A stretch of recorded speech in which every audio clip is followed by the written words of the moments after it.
हाय दोस्तों, मैं ब्रजेश कुमार आप सभी लोगों का अपने YouTube चैनल पर स्वागत करता हूं। दोस्तों, अगर आप हमारे चैनल पर नए हो तो इसे सब्सक्राइब करिए और बेल आइकन को प्रेस करिए, जिससे हमारी वीडियो की आने वाली नोटिफिकेशन आप सभी लोगों को मिल सके। दोस्तों, आज के इस वीडियो में हम लोग देखेंगे इकोनॉमिक्स से संबंधित बहुत ही महत्वपूर्ण टॉपिक को, जो एक टॉपिक है जिसे गरीबी कहते हैं और दूसरी टॉपिक है जिसे बेरोजगारी कहते हैं। दोस्तों, किसी भी देश की इकोनॉमिक दशा को हम यहीं से समझ सकते हैं। वहां पर अगर गरीबी अधिक है तो जाहिर सी बात है कि वहां की जीडीपी बिल्कुल कम होगी। बेरोजगारी है तो वहां पे भी उसकी जीडीपी और जीएनपी सभी नीचे होगी। और भारत जैसे देश में, यानी 5वीं 6वीं अर्थव्यवस्था वाले देश में भी ऐसी विकट समस्याएं हैं, गरीबी और बेरोजगारी। अब सोचिए, भारत की अर्थव्यवस्था विश्व में 5वें नंबर पर है, फिर भी भारत में बेरोजगारी की समस्या, गरीबी की समस्या, जनसंख्या वृद्धि की समस्या, बहुत सारी ऐसी समस्याएं हैं जो हमारे अर्थव्यवस्था को प्रभावित करती हैं। और दोस्तों, हम लोग इकोनॉमिक्स पढ़ें, अर्थशास्त्र पढ़ें और इनके विषय में ना जाने तो अर्थशास्त्र पढ़ने का कोई मतलब ही नहीं रह गया। तो चलिए शुरू करते हैं आज की इस टॉपिक को, जिसे गरीबी कहते हैं। यानी गरीबी से संबंधित आज हम लोग चर्चा करेंगे कि गरीबी असल में होती क्या है। बहुत लोग कहते हैं, अरे साहब मैं तो बहुत गरीब हूं। आखिर गरीब की भी तो कोई परिभाषा होनी चाहिए। आखिर वो कौन सी परिभाषा है, देखते हैं। तो दोस्तों, समाज का कोई भी व्यक्ति अपनी मूलभूत आवश्यकताओं यानी जरूरत की आवश्यकताओं को अगर पूरा नहीं कर पाता या वंचित रहता है तो उसे गरीबी कहते हैं। अब जैसे मान लीजिए हमें किसी वस्तु को खरीदना है, मान लीजिए इसी मार्कर को ही हमको खरीदना है और हमारे लिए ये बहुत आवश्यक है, क्योंकि मैं एक टीचर हूँ, बिना इसके मैं पढ़ा नहीं सकता। अगर मैं इसकी व्यवस्था न कर पाऊँ, हमारी ये बहुत बड़ी आवश्यकता है और मैं इसको अगर पूरा ना कर पाऊं तो मैं गरीब की श्रेणी में आ जाऊंगा। ये दोस्तों हमने एक उदाहरण के रूप में लिया है। जैसे मान लीजिए हम डेली 5 रोटी खाते हैं, 5 रोटी से हमारा पेट भरता है। अगर हमें 3 ही रोटी मिले या 2 ही रोटी मिले तो इसका अर्थ क्या हुआ? इसका अर्थ ये हुआ कि मैं एक गरीब व्यक्ति हूं, क्योंकि यहाँ पर परिभाषा में सीधा कहा गया है कि समाज का कोई भी व्यक्ति अगर अपनी मूलभूत आवश्यकताओं को पूरा नहीं कर पाता तो उसे गरीब कहते हैं। ओके। और दोस्तों, गरीबी भारत की बहुत ही कह सकते हैं विकट समस्या है। अगर हम लोग दूसरे देशों की तुलना करें, उनसे तो हम लोग बेहतर हैं, लेकिन फिर भी हम लोग गरीब की श्रेणी में आते हैं। आखिर गरीब ना होते तो हमारा देश एक विकसित देश ना होता। आखिर क्यों विकासशील है? क्योंकि यहाँ पे गरीब भी हैं, बेरोजगार भी हैं और जनसंख्या घनत्व भी अधिक है, यानी जनसंख्या बहुत ही ज्यादा है। विश्व में दूसरे नंबर पर हमारे भारत देश की जनसंख्या का स्थान आता है, क्योंकि पहले नंबर पर चीन, दूसरे नंबर पर भारत।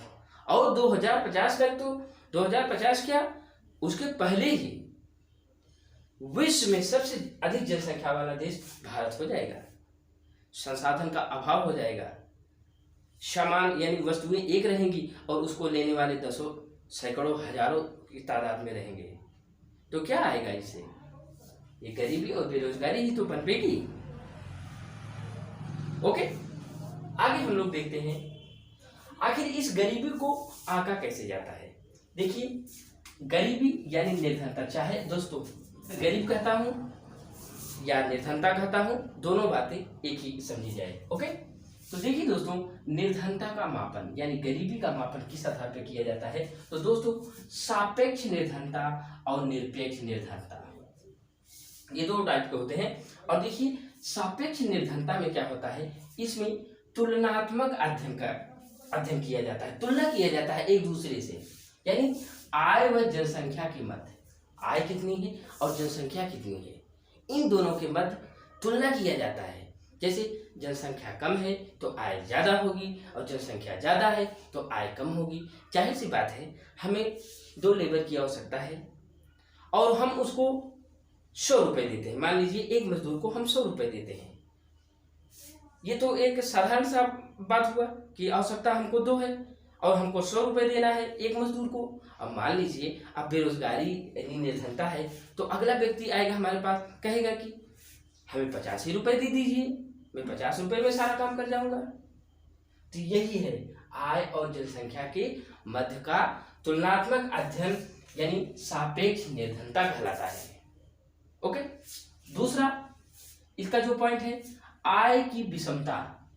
यह दोस्तों आय की विषमता का भी मापन किया जाता है। जैसे एक व्यक्ति है 100 रुपये कमाता है, दूसरा व्यक्ति 50 रुपये कमाता है, तो विषमता हुई कि नहीं?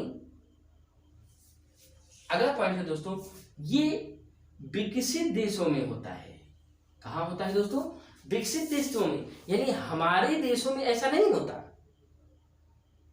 ये जो पॉइंट है विकसित देशों, जैसे चीन हुआ, अमेरिका हुआ, ब्रिटेन हुआ, फ्रांस हुआ, जर्मनी हुआ, इन सभी देशों में यानी गरीबी का जो आकलन होगा वह सापेक्ष निर्धनता के माध्यम से किया जाता है। ओके, आगे बढ़ते हैं, देखते हैं।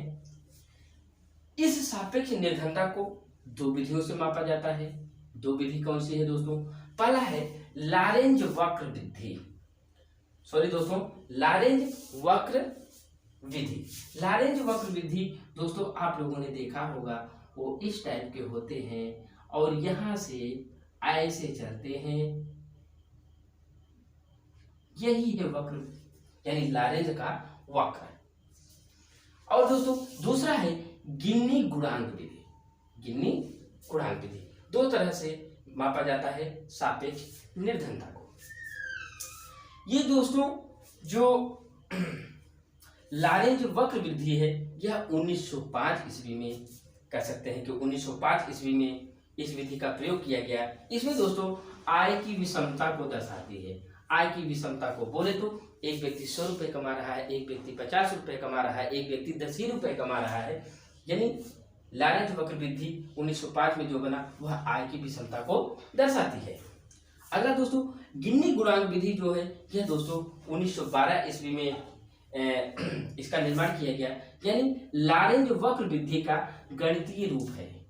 लॉरेंज वक्र विधि का गणितीय रूप है क्या? ये जो गिन्नी गुणांक विधि है। ओके, आगे देखते हैं दूसरा, यानी हमने देखा सापेक्ष निर्धनता का आकलन कैसे किया गया, और दूसरा है दोस्तों निरपेक्ष निर्धनता का आकलन। इसमें दोस्तों व्यक्तिपरक अध्ययन किया जाता है। व्यक्तिपरक बोले तो प्रत्येक व्यक्ति के हिसाब से किया जाता है, यानी कैलोरी के आधार पर। ऊर्जा का मापन कैसे किया जाता है दोस्तों किसी व्यक्ति का, तो उसका मापन जो होगा वो कैलोरी के माध्यम से होता है।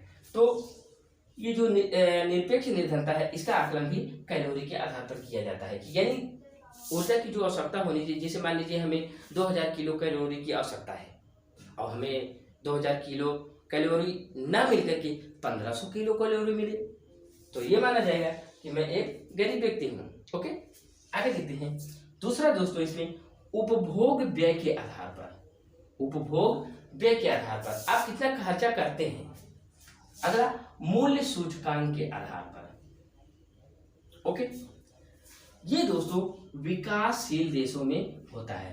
विकासशील बोले तो दोस्तों भारत एक विकासशील देश है, यानी भारत में जो गरीबी का आकलन किया जाता है वह निरपेक्ष निर्धनता के माध्यम से किया जाता है, यानी कैलोरी में किया जाता है, और उपभोग व्यय के आधार पर भी किया जाता है, और मूल्य सूचकांक के आधार पर। ये जो निरपेक्ष निर्धनता है ये लगभग सभी संबंधित दोस्तों कुछ समितियां भी बनाई गई हैं, यानी 1971 ईस्वी में दांडेकर समिति, 1971 ईस्वी में दांडेकर समिति, इन्होंने क्या कहा कि आप कैलोरी के हिसाब से गरीबी का आकलन कीजिए। किसके आधार पर दोस्तों? कैलोरी के आधार पर।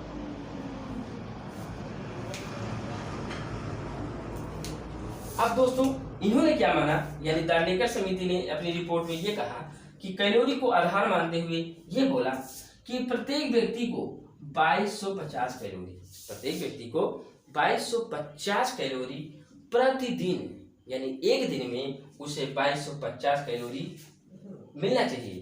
तो मान लो वो गरीब नहीं है, अगर इसके नीचे आता है तो वह गरीब की श्रेणी में हो जाएगा, यानी इसके ऊपर ही होना चाहिए। अगर 2250 कैलोरी वो पा रहा है तो ठीक ठाक है, जैसे ही नीचे होगा वह निर्धन हो जाएगा, यानी गरीब हो जाएगा। ये दांडेकर समिति में कहा गया है। दोस्तों कभी कभी इसका सन भी पूछ लेता है, तो सन है दोस्तों 1971 ईस्वी।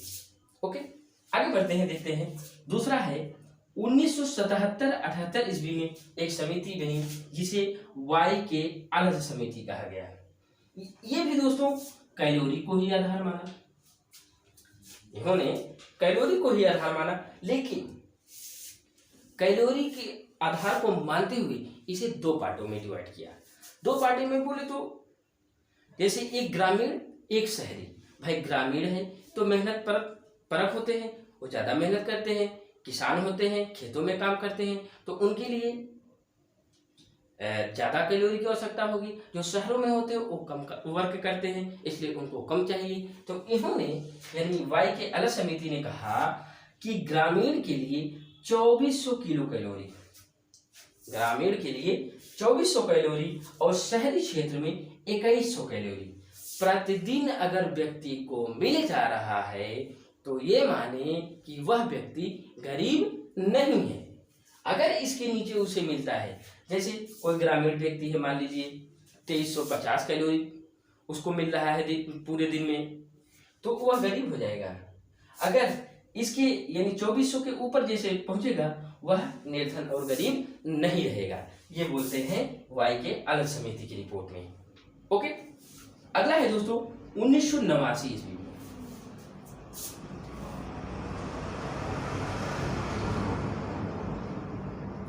1989 ईस्वी में दोस्तों लकड़ा वाला समिति बहुत फेमस है दोस्तों। ये अक्सर एग्जामों में आता है कि लकड़ा वाला समिति संबंधित है तो सीधा गरीबी से संबंधित है। ऐसे प्रश्न बना है, जितनी बार बना है ऐसे ही बना है। लकड़ा वाला समिति का संबंध किससे है? तो गरीबी से है। इन्होंने कहा 1989 में इस समिति ने अपनी रिपोर्ट पेश की।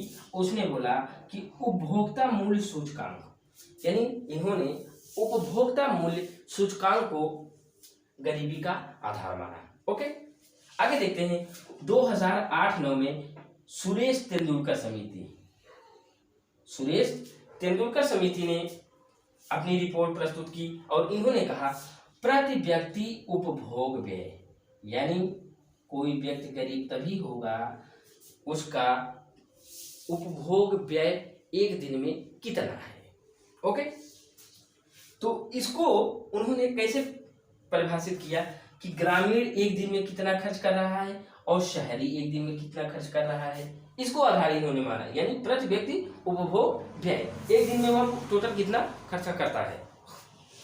तो ग्रामीण के लिए दोस्तों 816 रुपया, अगर कोई व्यक्ति एक माह में अगर 816 रुपए कमा लेता है तो वह गरीब नहीं माना जाएगा, यानी वह सामान्य श्रेणी में आ जाएगा, न तो गरीब रहेगा न तो अमीर रहेगा। अगर इससे ज्यादा वह प्रति माह कमाता है तो वह अमीर की श्रेणी में आएगा। ठीक है, ग्रामीण के लिए। जबकि शहरी क्षेत्रों में निवास करने वाले व्यक्तियों के लिए इन्होंने कहा कि प्रति माह अगर कोई व्यक्ति 1000 रुपए कमा रहा है तो वह गरीब नहीं है। ओके, अगला है दोस्तों रंगराजन समिति। इन्होंने अपनी रिपोर्ट 2012-13 ईस्वी में प्रस्तुत की। इन्होंने कहा कि प्रति व्यक्ति उपभोग व्यय, यानी तेंदुलकर समिति और रंगराजन समिति इन दोनों ने प्रति व्यक्ति उपभोग व्यय को ही गरीबी का आधार माना। इन्होंने कहा कि ग्रामीण के लिए 972 रुपए अगर महीने में कमा ले रहा है तो वह गरीब नहीं है। जबकि शहरी क्षेत्र के लिए 1460 रुपये, अगर कोई व्यक्ति कमा ले रहा है, वह शहर में रह रहा है, एक महीने में 1460 कमा रहा है, यानी 1407 रुपये कमा रहा है, तो वह गरीब नहीं है। ओके। और दोस्तों, इस गरीबी का आकलन जो करता है वह NSSO करता है। कौन करता है? NSSO, यानी राष्ट्रीय प्रतिदर्शी सर्वेक्षण संगठन, नेशनल सैंपलिंग सर्वेक्षण। इसकी जो स्थापना दोस्तों हुई थी वह 1950 ईस्वी में हुई थी और यह प्रति 5 वर्षों पे अपनी रिपोर्ट देता है कि देश में कितना परसेंट गरीबी है। कभी 29 हो जाता है, कभी 30 हो जाता है, कभी 32 हो जाता है। ऐसे गरीबी प्रत्येक सालों में घटती और बढ़ती रहती है। ओके। हमें लगता है दोस्तों गरीबी आप लोगों को परिभाषा समझ में आ गया है। एक बार मैं आखिरी बार इसकी परिभाषा बता दे रहा हूँ। समाज का कोई भी व्यक्ति अगर अपनी मूलभूत आवश्यकताओं को पूरा नहीं कर पाता या वंचित रहता है तो उसे गरीब कहते हैं। बाकी इसे 2 विधियों से मापा जाता है, सापेक्ष निर्धनता और निरपेक्ष निर्धनता। सापेक्ष निर्धनता में लारेंज वक्र विधि का प्रयोग होता है और दूसरा गिन्नी गुणांक विधि का प्रयोग होता है। और निरपेक्ष निर्धनता में हमने पहले ही बता दिया कि निरपेक्ष निर्धनता विकासशील देशों में किया जाता है, जबकि सापेक्ष निर्धनता का जो आकलन किया जाता है वह विकसित देशों में होता है। ओके, गरीबी समझ गए। अब हम लोग अपने अगले टॉपिक पे बढ़ते हैं जिसे बेरोजगारी कहते हैं। भारत की बहुत बड़ी समस्या है दोस्तों गरीबी और बेरोजगारी। और इस कोरोना काल में तो गरीबी और बेरोजगार व्यक्तियों को, यानी गरीब और बेरोजगार व्यक्तियों के लिए तो जान लीजिए कि बहुत मरने के दिन आ गए हैं। यूपी में इतना तगड़ा कोरोना बढ़ रहा है कि कब लॉकडाउन हो जाए कोई बता नहीं सकता। बताइए, हमारे राज्य के CM को हो गया, श्री आदित्यनाथ योगी को हो गया, इसके पहले जो CM थे श्री अखिलेश यादव जी को हो गया। बताइए, जब मुखिया को हो जा रहा है तो हम लोगों को क्यों नहीं होगा। इसलिए दोस्तों आप लोग ऑनलाइन घर पे पढ़िए और भीड़ भाड़ वाली स्थानों से आप लोग जितना हो सके उतना ही दूर रहिए और मास्क और सैनिटाइजर का प्रयोग दोस्तों जरूर करिएगा, क्योंकि ये जो समस्या आई है अपने देश में, जान लीजिए बहुत विकट समस्या है। पहले जब लॉकडाउन लगा था उस समय इतनी भयावह स्थिति नहीं थी जितनी कि दूसरे, यानी इस वर्ष इस समय जितनी भयावह स्थिति है। इसलिए दोस्तों कहीं भी निकलिए मास्क का प्रयोग करिए, सैनिटाइजर का प्रयोग करिए और भीड़ भाड़ वाले स्थानों पर बिल्कुल मत रहिए। सुरक्षित रहिए, तैयारी आप लोग करते रहिए। ये जो संकट की घड़ी आई है हम लोगों के ऊपर धीरे धीरे खत्म हो जाएगी, लेकिन सावधानी के साथ। सावधानी अगर रखेंगे तो समस्या का निदान हो जाएगा। और बाकी तो ऑनलाइन बहुत सारे यूट्यूबर पढ़ा रहे हैं और पढ़ते रहिए, मैं भी आप लोगों का सहयोग कर रहा हूँ। चलिए आगे देखते हैं बेरोजगारी। इसकी दोस्तों सबसे पहले हम लोग परिभाषा देख लेते हैं। परिभाषा है दोस्तों कार्यशील जनसंख्या का। कार्यशील जनसंख्या का कोई भी समूह कार्य करना चाहता है। कार्यशील जनसंख्या का कोई भी समूह कार्य करना चाहता है किंतु उसे कार्य नहीं मिलता। जैसे मैं कार्य करना चाहता हूं लेकिन हमको कार्य मिल नहीं रहा है, तो उसे बेरोजगारी कहते हैं। क्या कहते हैं दोस्तों? बेरोजगारी। कोई भी व्यक्ति हो, काम करना चाहे, उसको काम ना मिले, वह एक बेरोजगार व्यक्ति है। और बेरोजगार व्यक्ति की जो उम्र है दोस्तों, वह उम्र है 15 से 64 वर्ष। कोई भी व्यक्ति अगर 15 वर्ष से लेकर के 64 वर्ष तक रहता है उसकी उम्र, और वो काम नहीं कर रहा है, तो उसे बेरोजगार माना जाएगा।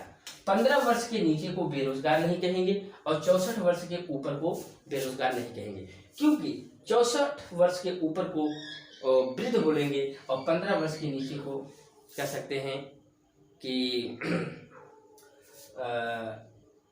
कह सकते हैं कि अभी वह एक बच्चा है। हमारे संविधान में भी लिखा गया है, संविधान में अनुच्छेद 21 के क में वर्णित किया गया है। 86वां संविधान संशोधन 2002 के अंतर्गत कि 6 से 14 वर्ष तक के बच्चों को अनिवार्य और निःशुल्क शिक्षा दी जाए, ना कि उसे काम कराया जाए। वो काम नहीं कर सकता। और हमारे संविधान में भी ये भी वर्णित है अनुच्छेद 24 में कि आप 14 वर्ष तक यानी अंडर 14 वर्ष के नीचे के बच्चों को आप किसी भी कल कारखाने में नहीं लगा सकते, निषेध है, आपको सजा हो सकती है। इसीलिए 15 वर्ष रखा गया है कि 15 वर्ष के ऊपर जितने भी व्यक्ति होंगे अगर वो कार्य नहीं पा रहे हैं तो जान लीजिए कि वो बेरोजगार हैं। और दोस्तों बेरोजगारी के प्रकार को हम लोग देखते हैं कि बेरोजगारी के प्रकार कितने हैं। तो दोस्तों सबसे पहला है संरचनात्मक बेरोजगारी। संरचनात्मक बेरोजगारी, आजकल जितनी भी बेरोजगारी दोस्तों पनपी है वो सभी संरचनात्मक बेरोजगारी है। जैसे हम लोग देखते थे पहले जैसे रोड वगैरह ही बनते थे, बहुत सारे मजदूर जाकर के उसमें काम करते थे। अब क्या है, जेसीबी आया, सारा काम किया, माटी ओटी खोदा, डाला, काम खत्म। इसे ही दोस्तों कहते हैं संरचनात्मक बेरोजगारी। यानी औद्योगिक क्षेत्रों में परिवर्तन हुआ है कि नहीं? परिवर्तन औद्योगिक क्षेत्रों में कंप्यूटर, बताइए, लाखों आदमी का काम एक कंप्यूटर कर दे रहा है। जिस ऑफिस में 10 मजदूर की आवश्यकता है उसकी पूर्ति ये कर दे रहा है, एक ही व्यक्ति कर दे रहा है।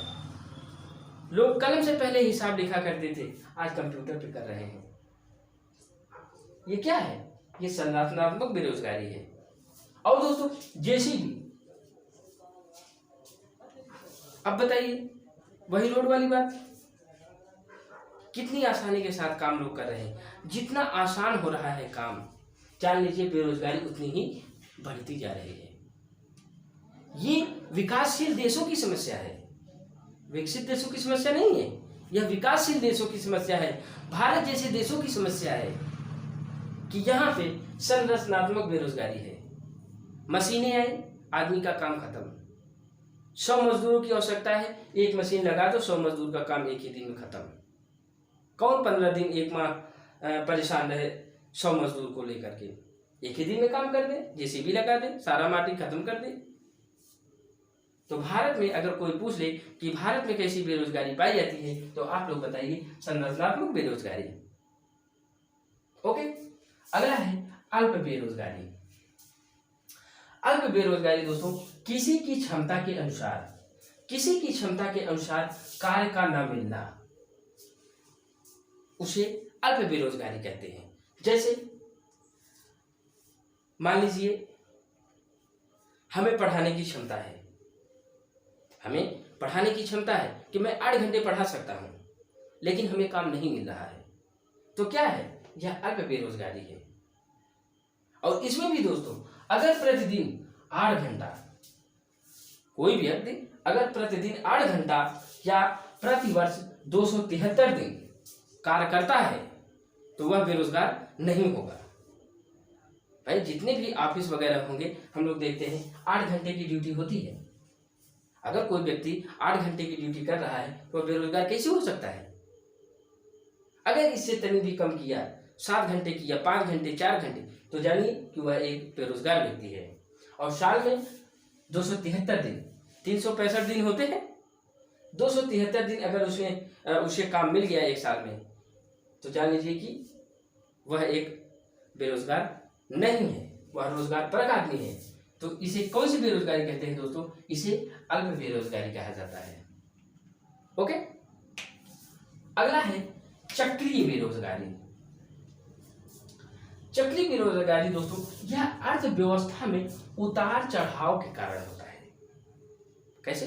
उतार चढ़ाव, हमारी अर्थव्यवस्था बढ़ जाए, अगर हमारी अर्थव्यवस्था बढ़ जाएगी तो बेरोजगारी नहीं रहेगी, अगर हमारी अर्थव्यवस्था घट जाएगी तो बेरोजगारी बढ़ जाएगी। लेकिन ये समस्या भारत में नहीं है, ये केवल विकसित देशों में होता है। यानी चक्रीय बेरोजगारी जो होगा वह केवल विकसित देशों में होगा। कहते हैं जिसे अमेरिका वगैरह देश में कभी डॉलर का मूल्य बढ़ जाता है तो कभी डॉलर का मूल्य घट जाता है, इसे कहते हैं चक्रीय बेरोजगारी। ओके, आगे देखते हैं घर ऋणात्मक बेरोजगारी, घर ऋणात्मक बेरोजगारी एक रोजगार को छोड़कर दूसरे रोजगार में लग जाना, एक रोजगार को छोड़ करके दूसरे रोजगार में लग जाना ही घर्षणात्मक बेरोजगारी कहा जाता है। यह भी दोस्तों विकसित देशों में होता है।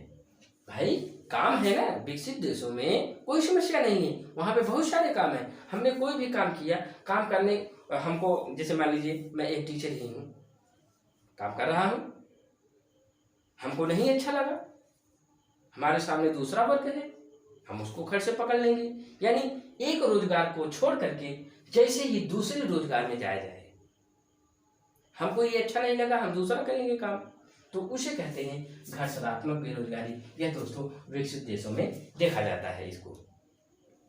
अगला है दोस्तों पांचवा, छिपी या प्रच्छन्न बेरोजगारी। दोस्तों ये प्रच्छन्न बेरोजगारी बहुत ही मोस्ट है।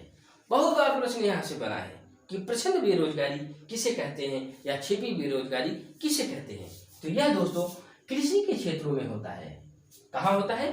कृषि के क्षेत्रों में। जैसे अब बताइए, किसी के पास 1 बीघा जमीन है, 1 बीघा जमीन है, अब उसमें 1 आदमी लगे या 100 आदमी, उसकी जितनी क्षमता है उतने पैदा करेगा ना। अगर 1 बीघा में गेहूं 10 कुंटल हो रहा है, उसमें 50 आदमी लगा दिए जाए तो क्या वो 20 कुंटल पैदा होगा? नहीं होगा, उतना ही होगा। तो उसे क्या कहेंगे? प्रच्छन्न बेरोजगारी, जहां पर कोई कह सकते हैं कि वृद्धि ना हो। ओके दोस्तों, बेरोजगारी का मापन, बेरोजगारी के मापन के भी आधार है दोस्तों। इसे NSO प्रत्येक 5 वर्षों पे करता है कि बेरोजगारी कितनी है। भारत में जैसे 28-29% बेरोजगारी है। और दोस्तों NSO का हमने पूर्ण रूप बताया, राष्ट्रीय प्रतिदर्शी सर्वेक्षण संगठन यानी NSO। इसकी जो स्थापना हुई थी 1950 ईस्वी में हुई थी और इससे संबंधित कुछ समितियां भी गठित की गई। पहला है दोस्तों भागवती समिति, यह 1973 ईस्वी में गठित की गई। इसमें 3 आधार माना गया, एक सामान्य स्थिति, दूसरा चालू दैनिक स्थिति और तीसरा चालू साप्ताहिक स्थिति। यानी रोज मतलब पर डे, प्रतिदिन व्यक्ति क्या कर रहा है, कितना काम कर रहा है, या सप्ताह में वह कितना दिन काम कर रहा है, या बराबर वह कितना दिन काम कर रहा है। इन्होंने यानी भगवती समिति की रिपोर्ट में ये बातें कही गई है। और दूसरा दोस्तों फिलिप वक्र, ये भी बहुत बना है, सीधा पूछता है फिलिप वक्र क्या है या किससे संबंधित है। तो दोस्तों फिलिप वक्र बेरोजगारी की दर तथा मुद्रास्फीति की दर के मध्य अल्पकाल में विपरीत संबंध को दर्शाता है, फिलिप वक्र। ओके, अगला है दांतेवाला समिति। दांतेवाला समिति यह दोस्तों बेरोजगारी से संबंधित है। सीधा सीधा प्रश्न पूछता है कि दांतेवाला समिति का संबंध किससे है, तो बेरोजगारी के अनुमान से संबंधित है। ओके, आप लोग समझ गए कि किसे बेरोजगार कहते हैं और किसे गरीब कहते हैं।